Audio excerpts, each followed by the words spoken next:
بسم اللہ الرحمن الرحیم۔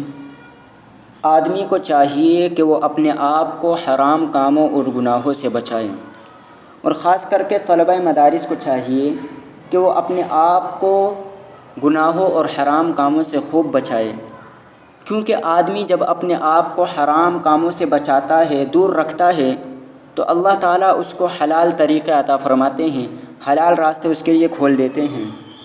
لہذا قاری صدیق صاحب بانوی رحمۃ اللہ علیہ اپنی کتاب آداب المتعلمین میں تحریر فرماتے ہیں، بہت ہی دلچسپ واقعہ ہے۔ واقعہ یہ ہے کہ ایک طالب علم تھا جو کہ دہلی میں پڑھا کرتا تھا اور ایک مسجد میں رہا کرتا تھا۔ اتفاق سے ایک دن ایک عورت اس بستی میں، اس محلے میں اپنے کسی رشتہ دار سے ملنے کے لیے آئی۔ اتفاق سے اس دن اس بستی میں فرقہ وارانہ فساد ہو گیا، تو اب عورت کو اس مسجد کے علاوہ کوئی جائے پناہ نہ ملی، اس لیے وہ اس مسجد میں داخل ہو گئی اپنی جان کو بچانے کے لیے۔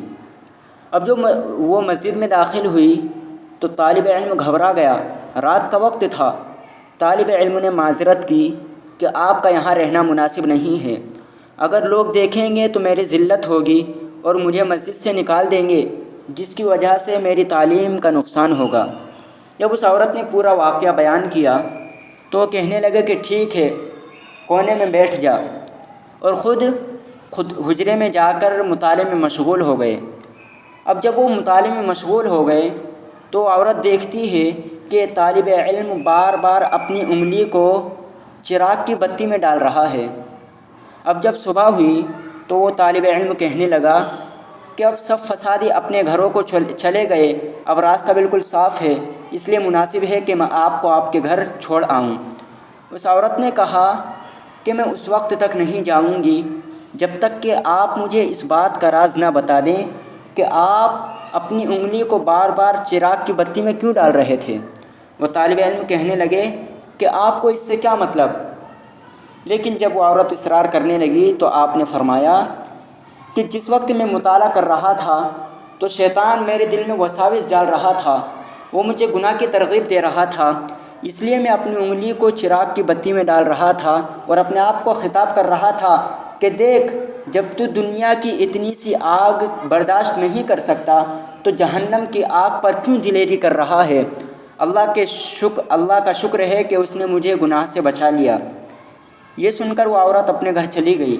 اب دیکھیے کہ اللہ تعالیٰ جب آدمی گناہوں سے اور حرام کاموں سے بچتا ہے تو حلال طریقے کس طرح عطا فرماتے ہیں۔ دیکھیے، جب وہ عورت گھر چلی گئی تو ایک بڑے خاندان کی لڑکی تھی، بڑے گھر والی تھی، اس کا رشتہ ایک مالدار لڑکے سے ہونے والا تھا، لیکن اس نے جا کر منع کر دیا کہ میں اس لڑکے سے نکاح نہیں کروں گی، بلکہ میں فلاں طالب علم سے نکاح کروں گی۔ اب گھر والوں نے اس کو خوب سمجھایا، رشتہ داروں نے بھی سمجھایا، لیکن وہ نہیں مانی۔ بالآخر اس نے یہ بتایا کہ وہ طالب علم ایسا ہے، گناہوں سے بچتا ہے، تو آخر کار اس طالب علم کی شادی اس سے ہو گئی اور وہ گھر کا مالک بن گیا۔ اب دیکھیے کہ آدمی جب اپنے آپ کو گناہوں اور حرام کاموں سے بچاتا ہے تو اللہ تعالیٰ اس کو اس طرح راستے عطا فرماتے ہیں۔ لیکن آج افسوس کی بات ہے کہ آج مدرسے کے طلباء میں بدعملی بڑھتی جا رہی ہے، تقوی، دیانت، امانت، تواضع اور انکساری کا نام ہی نہیں، یہاں تک کہ ظاہری اعمال تک میں کوتاہی پائی جا رہی ہیں، جماعت کا اہتمام نہیں ہوتا۔ اس لیے طلبہ مدارس کو چاہیے کہ وہ گناہوں سے بچیں اور اپنے آپ کو اعمال کے اندر مصروف رکھیں۔